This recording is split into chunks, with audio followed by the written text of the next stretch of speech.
فين بقى الناس اللي كانت بتهاجمني وتقول عليها زملكاوي وتطلع تقول لما كنت بهاجم الاداره على الصفقات ان الاهلي ما عملش صفقات؟ فين الصفقات؟ قلت لا، ده دي اللعيبه اللي خدت بطولات، انت زملكاوي، انت مش عارف ايه، انت الاداره دي اللي عامله كل حاجه. فين بقى؟ فين الناس دي تطلع دلوقتي؟ فين الصفقات؟ فين؟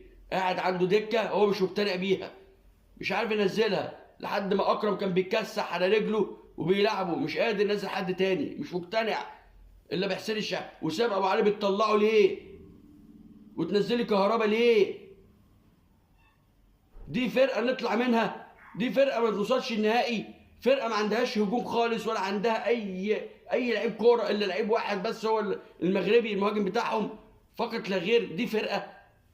دي فرقه ننام حزنانين؟ انا لو فرقه زي دي غلبتني 6-7 وتحفل عليا 100 مره بلعب بطل المكسيك، بطل من ابطال اوروبا.